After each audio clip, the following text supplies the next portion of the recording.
Join Patti Conklin and Healing Within Radio each week. More than entertainment, Healing Within offers educational, useful tools for everyday life. Listen for help overcoming fear, anxiety, and depression. Patti knows about eliminating cancer, MS, dementia, Parkinson's, and a host of illnesses that we face every day. Life can be good. Life is good. All you need are simple tools to start changing your life. Start right now by visiting PattiConklin.com, PattiConklin. No matter where you are in the world, you can work with Patti through Skype, phone, or in person, visiting one of her retreats in Georgia. Visit PattiConklin.com today, or call our offices at 404-474-0086. That's PattiConklin.com, or call 404-474-0086.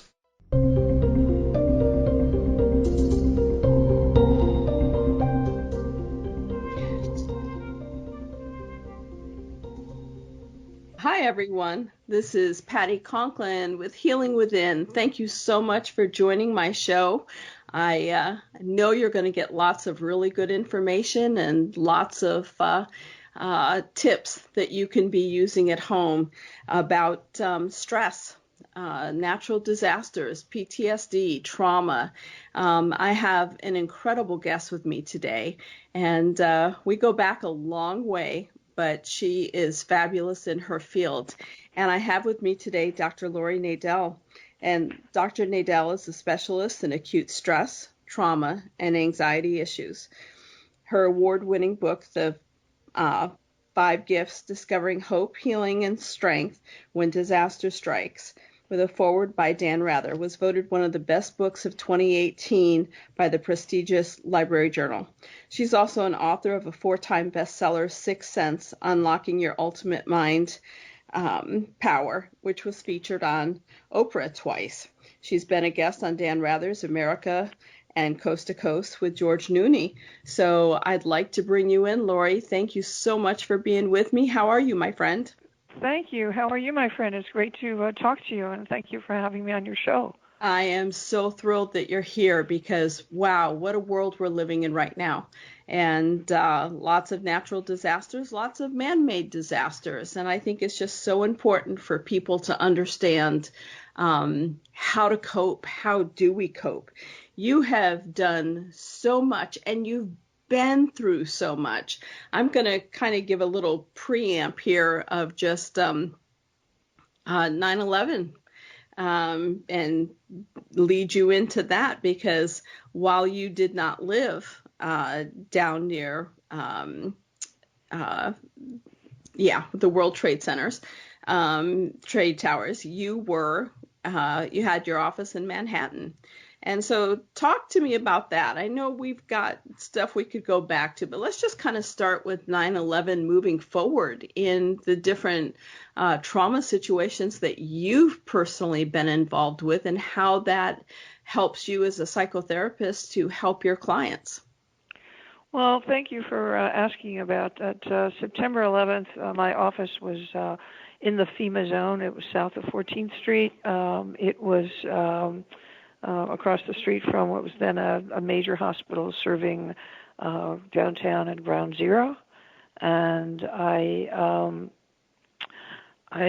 was not in the office that day, but the area was sealed off. And when we were able to get back into the office because of there was a disaster zone just north of the office. It was the northern perimeter of the Ground Zero zone. The office was covered in dust, and the dust was the toxins from the World Trade Center, and of course, I don't like to think about this, but the powder from human debris, people who were vaporized, and we vacuumed and we put in air filters, and I started looking for a new office. But between the time that I found the new office, I had over 150 hours of exposure in an enclosed space, breathing the air, the contaminated air. Yeah.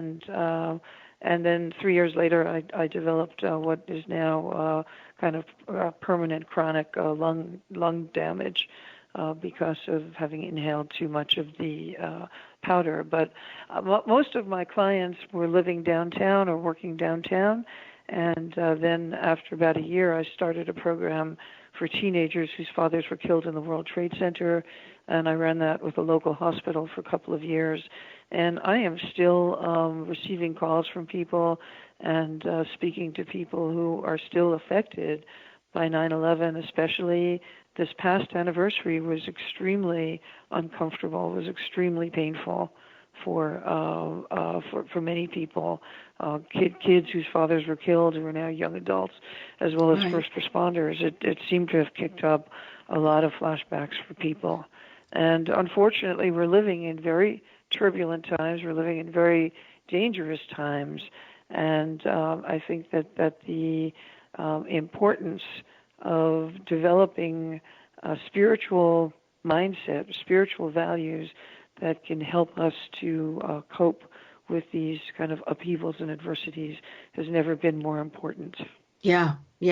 I mean, it's so hard for people once you go through such a severe trauma, whether it's 9/11, you yourself also experienced Hurricane Sandy with your home, and the trauma associated with that.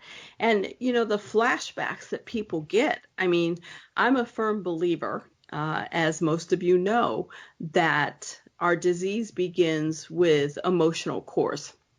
Right. And those emotional cores can start building and creating pain and leading to disease.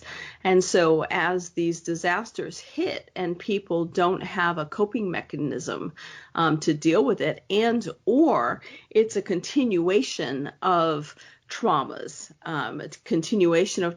or those triggers of traumas. Talk to us a little bit about Hurricane Sandy, because that wasn't too long ago either. Well, about 7 years ago, I lived, and I'm back living on Barrier Island, just south of Long Island. It's just southeast of the New York City line.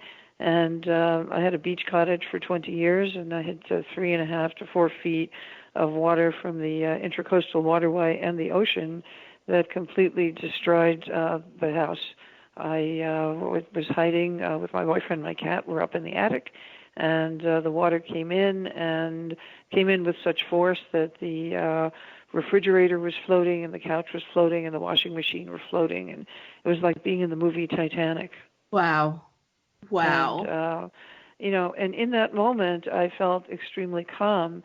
And I felt that I was spiritually being kind of lifted up, and I received a message from Spirit that said, as the water is pushing out the walls of your house, we are pushing out the walls around your heart, and wherever you go, you will carry the peace and magic of your home within you now. Wow. And, so I was really, it was kind of like a mystical experience for me, as well as a great teaching on what the Buddha calls the message of impermanence. Right. Because everything that I built in 20 years was wiped away in about 20 minutes.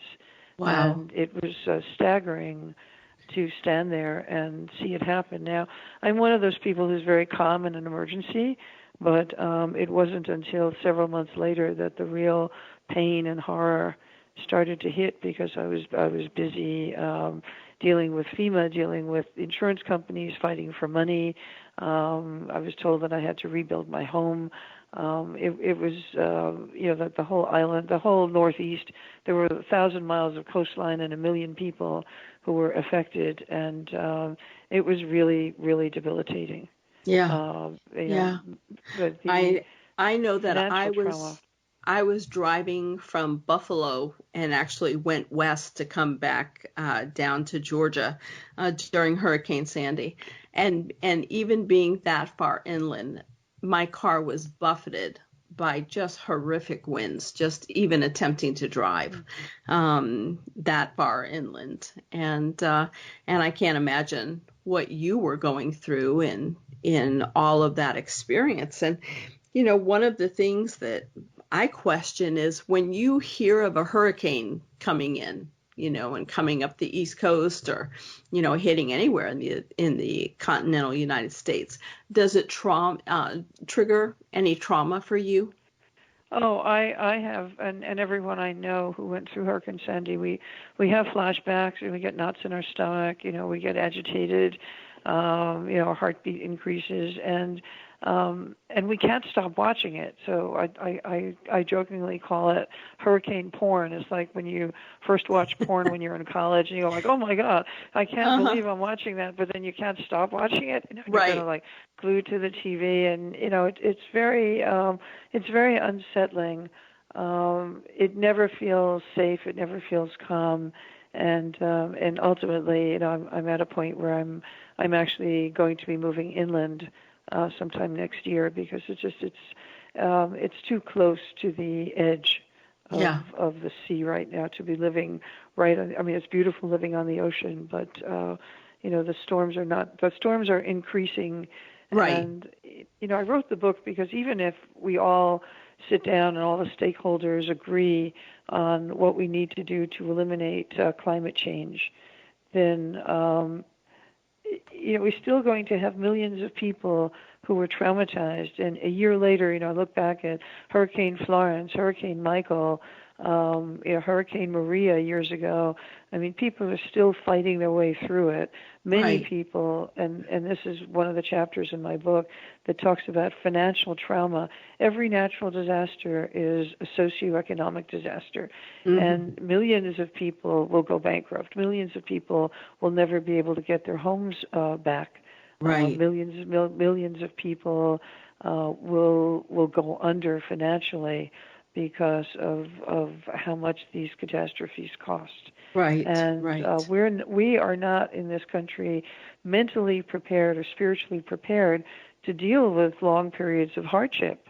And when you speak to people who live in the third world or people who live in Europe, where they've been through wars and they've been through famines and they've been through, natural disasters and terrorism in the UK throughout the 1970s, they have an equanimity to them because right. they have these 5 gifts which came to me when I was meditating a few months after Hurricane Sandy. And these 5 gifts that will help us are humility, patience, empathy, forgiveness, and growth. Wow. Well, when we come back, let's talk about those and how we put those in our life and how we look at those in terms of being able to deal with our life.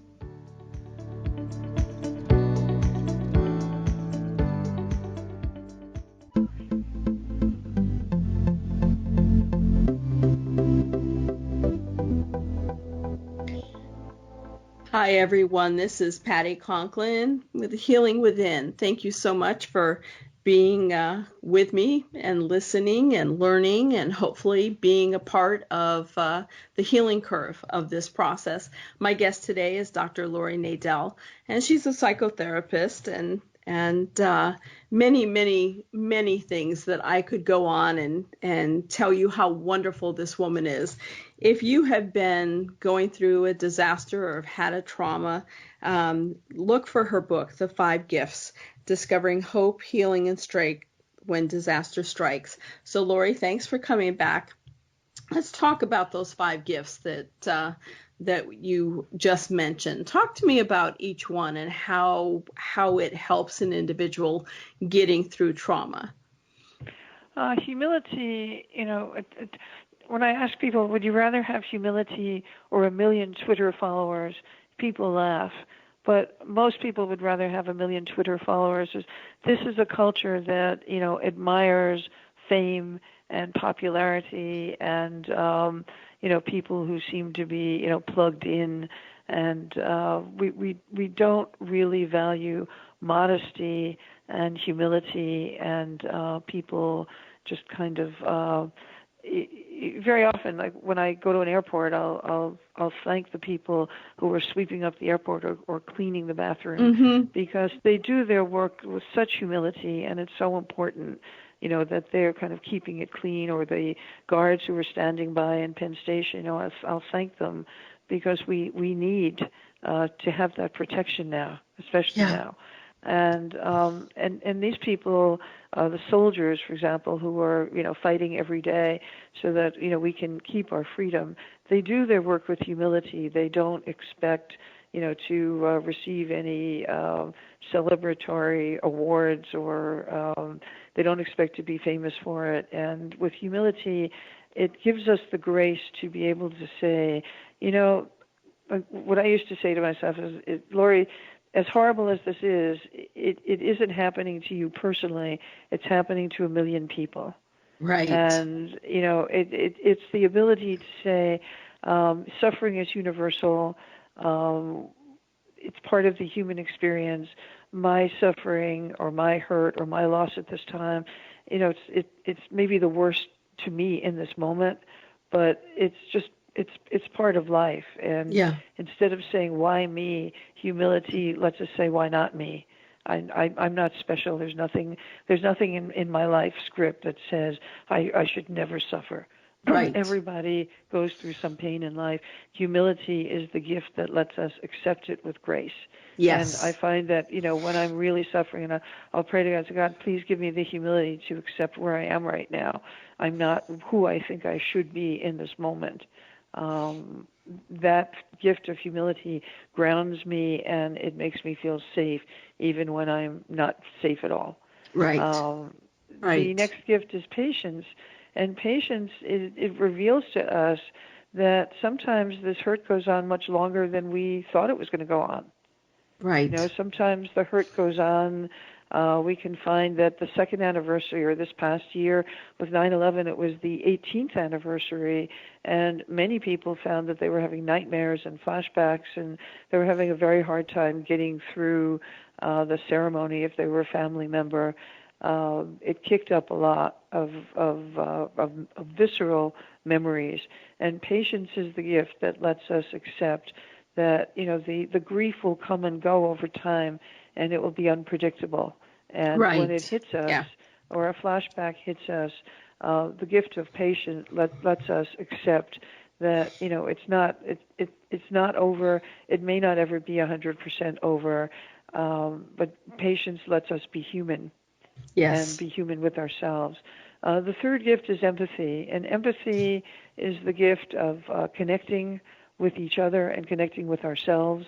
It's the feel-good gift, of all the. I used to call them, or I wanted to call the book, The 5 Unbearable Gifts, which Buddhist monks loved the title, because there's a paradox in each of these 5 gifts. We don't really want them, especially not in the United States. It's like, patience is a gift. What are you talking about? and publishers said, if they're unbearable, people won't want them.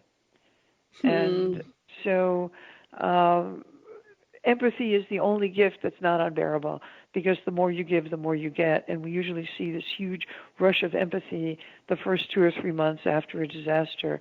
But then, the news cycle moves on, and humanitarian workers and first responders move on, and the people who have direct loss, or who have lost somebody, or have been directly involved in witnessing what happened, or they've been working, in that arena there, or working to help someone who was directly affected. Those people are left with the pain, and they're not getting the rush of empathy, because the rescue workers and the first responders and a lot of people have moved on, and they feel abandoned. And very often, after 3 to 6 months, loved ones or family members or friends will say, what's wrong with you? You should be over it by now. Why are you still upset?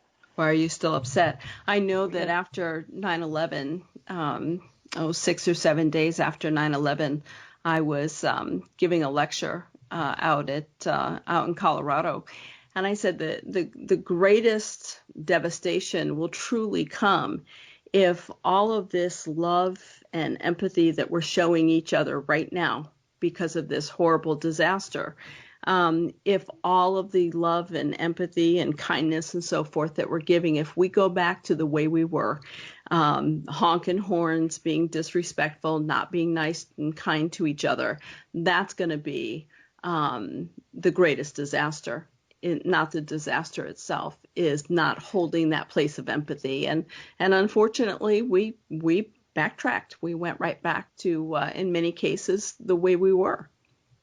And I think that's the point of the gift of empathy in long-term healing, is that we need sustainable empathy. Yes. You know, we need to value our friendships, as you and I do, the empathic connections that we have with people, the roots of friendship that go very deep. Very true. We need to honor those, and we need to value those, and we need to strengthen those, because that is how we grow, and that is how we heal long term. Yes. And I always, when I have run programs in the past, they've gone on for 2 years, 3 years, sometimes even 4 years after Hurricane Sandy, because people do get triggered when there's coastal flooding, or when there's coastal storms, or when there are hurricanes in another part of the country. And I will say that the community where I live in Long Beach, New York, has become much more empathetic to other communities when there are tornadoes or earthquakes or hurricanes, especially. We do go out of our way to help people with cleaning supplies, and Christmas decorations, and the basic stuff of life that gets wiped out in a storm or Right. natural disaster. So I think it's given us the roots of continual, ongoing empathy. And I think as a society, as we are becoming increasingly more dissociated and disconnected, because people believe that their relationships online are more important than real world relationships, I think that we need empathy more than ever. Totally agree. What's the next one? And the next one is forgiveness. And people think that forgiveness is like a light switch, that you turn it off, you turn it on. But I like to think of forgiving as a noun, that you can step into what it's like to be in a forgiving state of mind, and you can be forgiving of somebody 5% today and 20% tomorrow and 80%. You may never get to 100%. It can shift, but as long as you are in a forgiving state, the important person that we need to begin forgiving is ourself. We need to begin forgiving ourselves, because we weren't able to prevent it from happening in the first place. Right. So true. And the final gift is growth. And we are growing all the time. I mean, we don't have to do anything to make our cells grow and replenish, or our hair grows, our nail grows. When you cut your finger, your healing intelligence knows how to make healthy new skin cells. And emotionally, we also know how to heal and form scar tissue around some of these trauma wounds. Now, all emotions are stored as molecules in the limbic system, which is the emotional brain, which is where all of our emotions originate and all of our emotions reside, literally in the form of molecules. Mm-hmm. And when we have gotten to the gift of growth, we're able to look back on what happened and say, even though I wish it never happened, and even though I would never wish it on anybody else, I still feel that I wouldn't be who I am today if I hadn't grown from that experience, if I hadn't learned what I'd learned, if I hadn't formed the connections and relationships and friendships that strengthened me, if I hadn't learned the value of empathy, if I hadn't learned how to be able to connect and feed my soul and help nurture other people, I wouldn't have learned all of that if I hadn't gone through this loss. And that's what we call post-traumatic growth. Yeah. I mean, one of the things that I always look at is that there's always good that comes out of bad. And you may not recognize it right away, and it may take the rest of your lifetime before you realize how you grew, because you will grow. And it's your choice as to whether or not you're making it a healthy growth or a not so healthy growth. But, and I'm not saying it's easy. I'm just saying that growth occurs because of it, and kindness will come along with it, and the empathy, when you recognize that being there for other people is so important. So we'll continue this when we come back. I really appreciate you coming on today, Laurie. Oh, my pleasure. We'll see you on the other side. Thank you.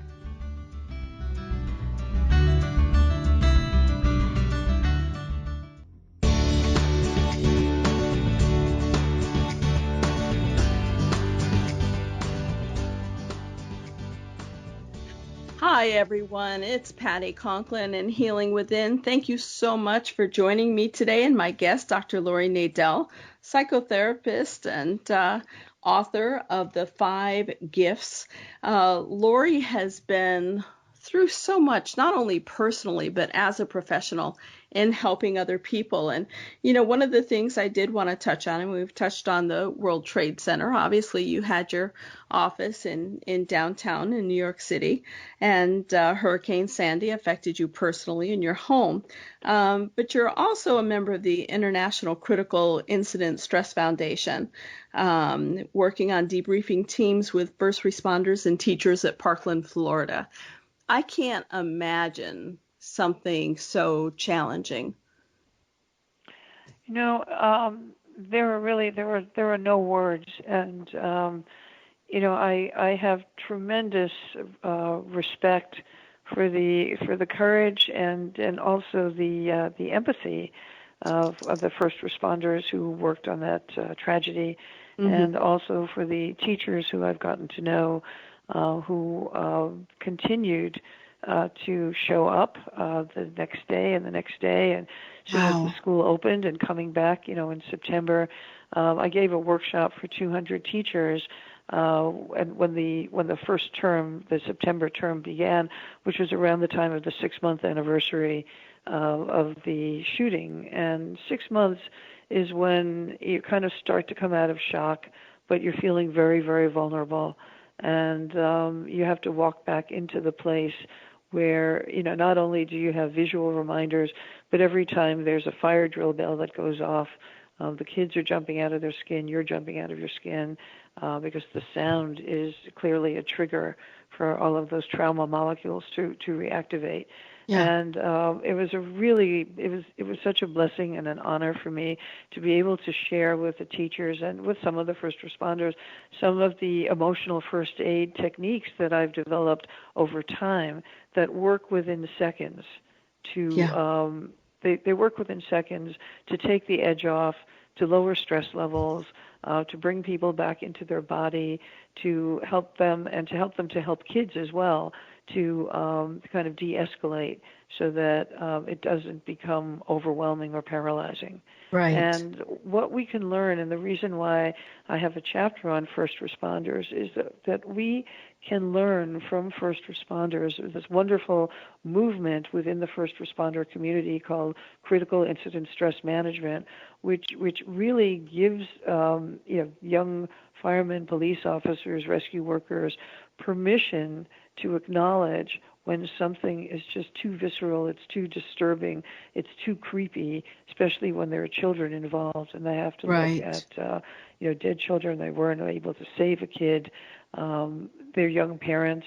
How do you process that? How do you come to terms with that so that you can get up the next day and go to work and face another critical situation? And what we can learn from first responders is that it's appropriate to be scared. It's appropriate to be upset. It's appropriate to have difficulty eating or sleeping or have surges of adrenaline where, you feel very jumpy. The important thing is to know how to manage those surges of stress in a healthy way. And that's what we call it, emotional first aid or psychological first aid. And that's really the first part of my book, The 5 Gifts, is all about what we need to do so that we know if we're going to be in a hurricane or we're going to be, in a natural disaster or we've just escaped from a fire. These are the symptoms to look for. This is what, we're likely to have. Heart's likely to be racing, your blood pressure's likely to be elevated, you might have difficulty focusing, you might feel agitated, you might feel like crying, you might have knots in your stomach. All of these are normal reactions to an abnormal situation. Right. And what we need to do is learn how to identify them and how to help ourselves in taking care of ourselves. Yeah. Have you found, I mean, I know years ago I read different researches that psychiatrists, psychotherapists, police officers had a very high suicide rate.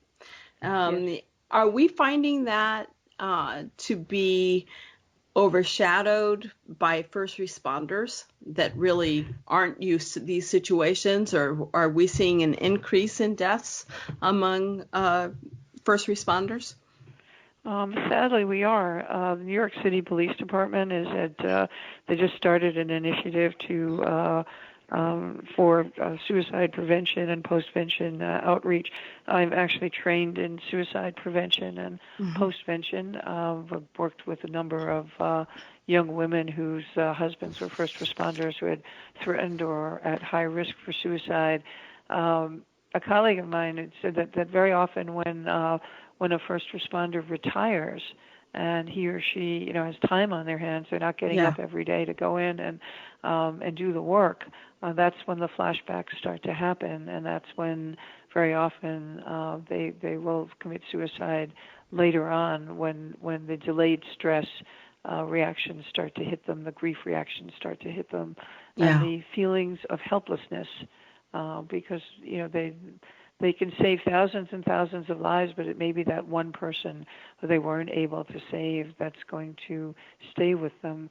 And so it's so important, the outreach that's going on in the first responder community says so important, and among veterans, to be there, to offer support, to listen, and to also understand if you're a family member, it's just very important to listen and to watch and to be present for the person who's suffering, because very often the pain runs so deep that there are no words. Right. And you just have to be present in a compassionate way. Right. But so many people, I mean, they're not trained. They're Right. not trained to hold space and to Right. be present and be there and so forth. And I think that's one of the challenges we have in this country and other countries is how do we get the average everyday person to, let's go back to empathy, to really understand empathy and what it's like. I mean, as a traveler of 66 countries now, way too many, it gave me a totally different sense of understanding when I was able to see in extreme poverty. I mean, I grew up in poverty, but nothing compared to what I saw. Right. And it gave me a very empathetic heart, I believe, in being able to be there or work at different women's shelters or soup kitchens or, what have you, around the world. But the average person doesn't have that. I mean, I think we are still less than 15%, 17% of individuals who actually have passports that go someplace other than Mexico or Canada for a cruise, that really understand the world. How do we help people, the average person who's listening today, who may not have suffered a tragedy or severe loss or poverty? How do we help them understand for their friends that have gone through? How do we increase their empathy? And maybe I'm just barking up the wrong tree. I don't know. Well, I think it's a human need. Again, we need to really learn from other cultures and other spiritual traditions, and from people who don't have the luxurious lifestyle that we have. Mm-hmm. We really need to reframe that owning things or buying things, is not. It's not going to help us when the chips are down. Right. Right. It's we need core human connection, and I just wanted to touch base on something that you mentioned. Years ago, when I was a young reporter, I was a photojournalist, and I was covering a gold rush in the jungle in South America, and there was a mudslide, and while everybody was out there shoveling mud, I went for a walk in the woods, and I came upon this man who was living under a lean-to, and he had like no teeth and like a long beard, and I guess, I maybe I should have been scared of him, but he looked pretty peaceful. And he was heating water in a chipped tin cup, and then he poured in like a tablespoon of powdered condensed milk, and he stirred it, and he stirred it and stirred it, and he gave me the cup, and he told me to sit down, and I said, no, I don't want to eat your breakfast. But he insisted, and as I was drinking his breakfast, this man had the biggest smile I've ever seen in my life. Yes. It was like it lit up the whole jungle. And his generosity and his gentleness in giving me his breakfast made him the happiest man. And I thought, this is the richest man in the world. Yes. I've never forgotten that. His soul was so happy by sharing all he had with someone who was a total stranger, who just was wandering, this gringo woman wandering through the jungle. And I never forgot that, because after Hurricane Sandy, when we had no water, I found I had some water, a bottle of water I gave to my neighbor, and she came back and brought me a cup of tea. And I burst into tears. And I felt that it's in those moments of pure sharing and pure empathy and pure giving that that we shine, and Yes. we help other people to shine. And I hate to say that hardship is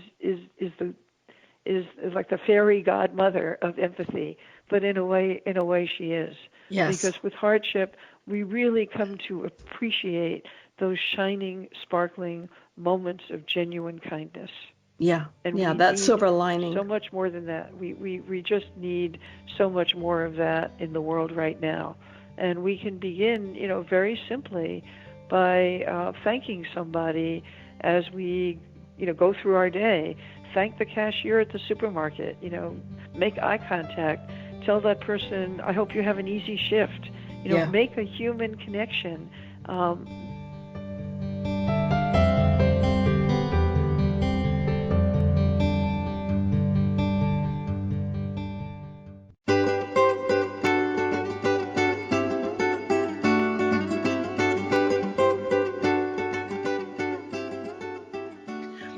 Hi, everyone. It's Patti Conklin and Healing Within. Thank you so much for listening in today, and I hope you're getting some valuable information. And kind of want to go over with you now my guest, Dr. Laurie Nadel.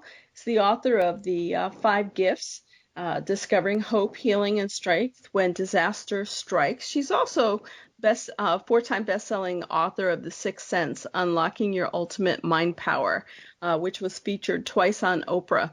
And so, Laurie, we've known each other, golly, a good 20, 22 years now. In this lifetime.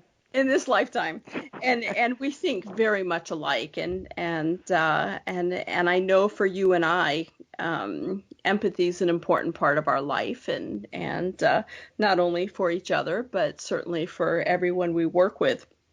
But when we're experiencing a natural disaster, or when we've gone through something horrific that's man-made, what are some of the cues that we can start helping people as they listen to this? What are things that they can be doing? Because as we both know, disease is going to be coming from those emotional situations, and people need to be able to forgive, be able to be empathetic, be able to let it go.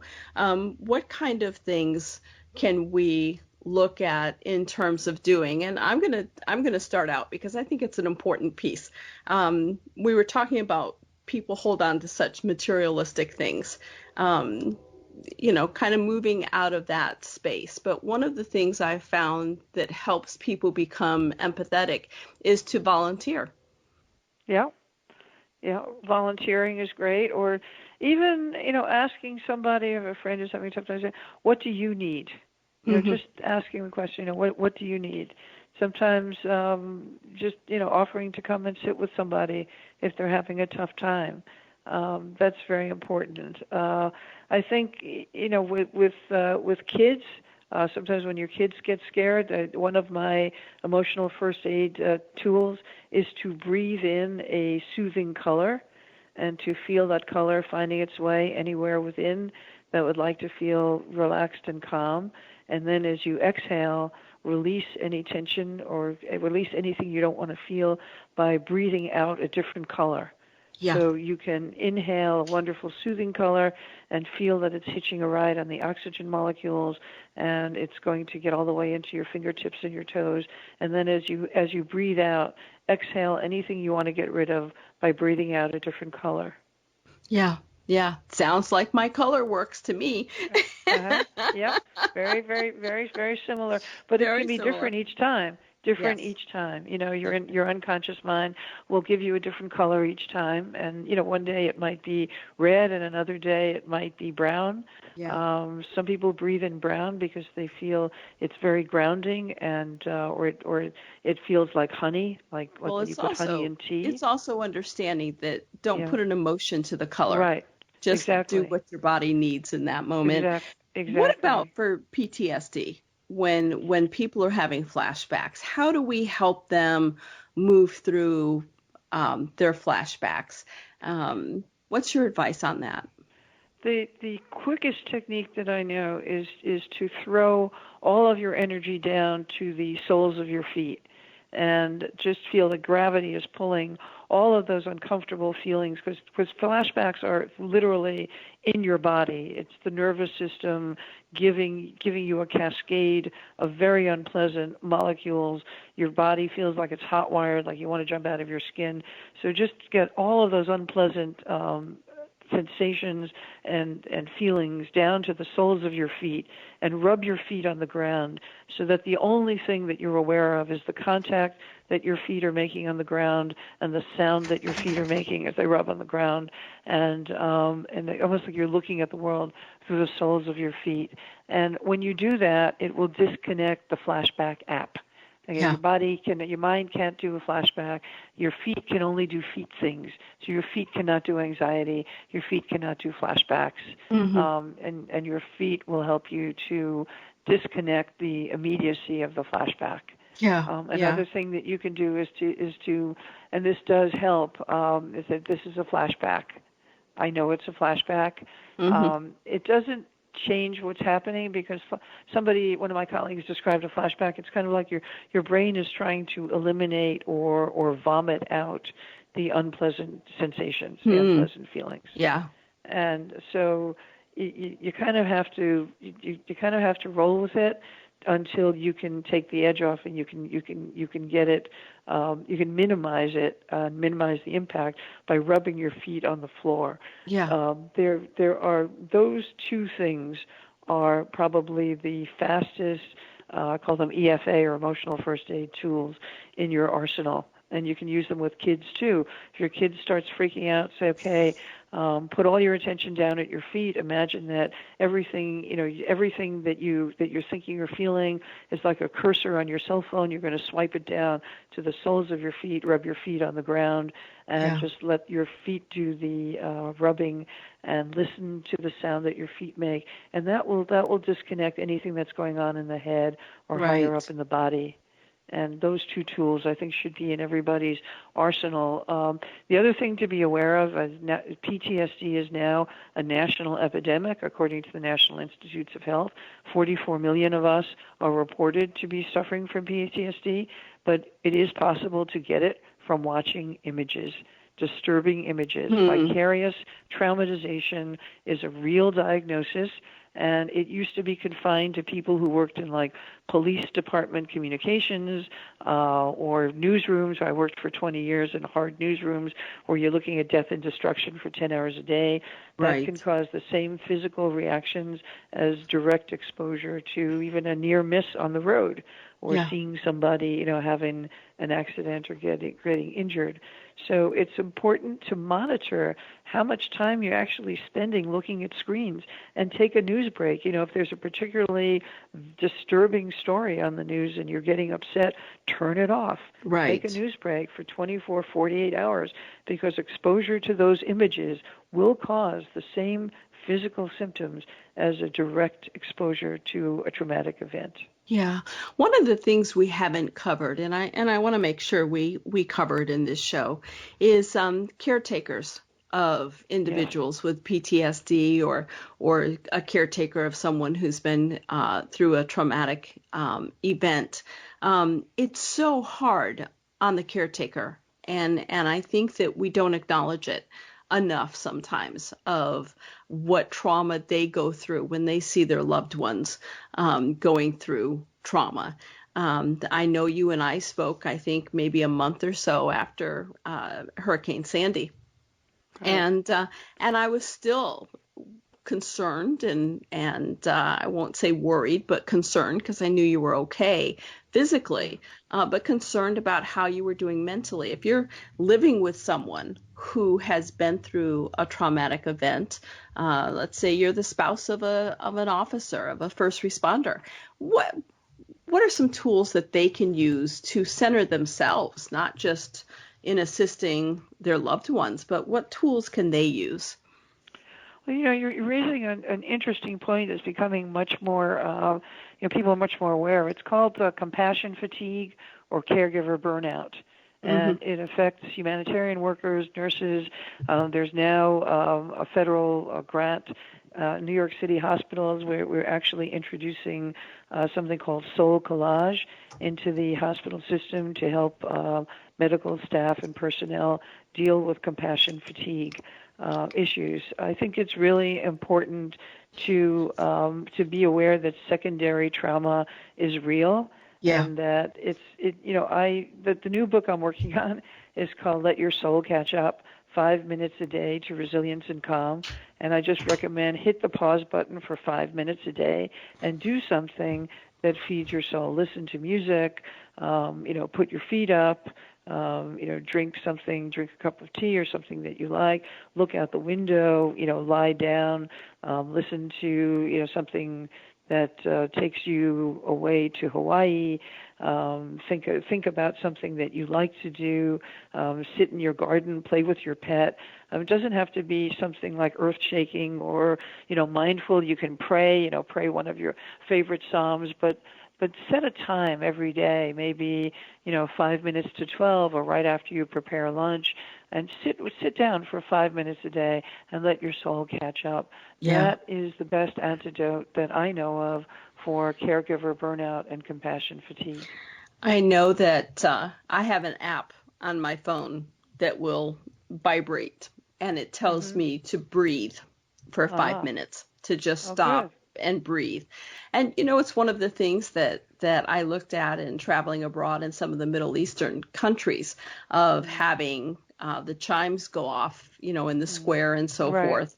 And I loved it. I loved it because it always made me stop and give pause and be grateful for my life. And I think people, especially in today's world in the United States, need to be able to take time and take those breaks throughout the day to breathe, to be calm, to be aware of the fact that so much of the time we're running at a frenetic pace, and we really have to calm down, be quiet, and soothe our soul, so to speak. Right.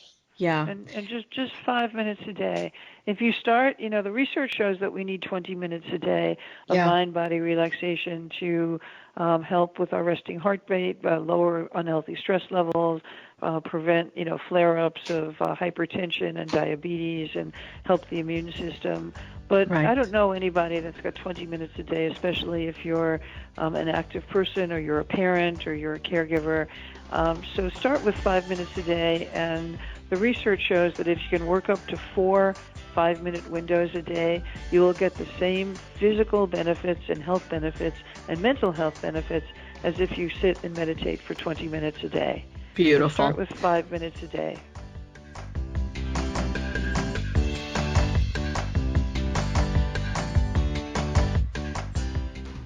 Patti Conklin grew up in Brooktondale, New York, with a unique ability. Unlike others, she could see how the vibration of words and emotions affected the physical body. She discovered how to release stored emotion and facilitate healing. This began today's Conklin method of cellular cleansing. The private practice grew with tremendous results, as did her reputation. More and more people sought her out, bringing her into the home for healing. She soon realized she could even teach this to others, and they could shift perception and thus prevent illness from occurring. Patti Conklin quickly became a frequent keynote speaker, and she developed a curriculum for teaching the Conklin method of cellular cleansing. For more information, visit PattiConklin.com, PattiConklin, PattiConklin.com, or call 404-474-0086. That's 404-474-0086.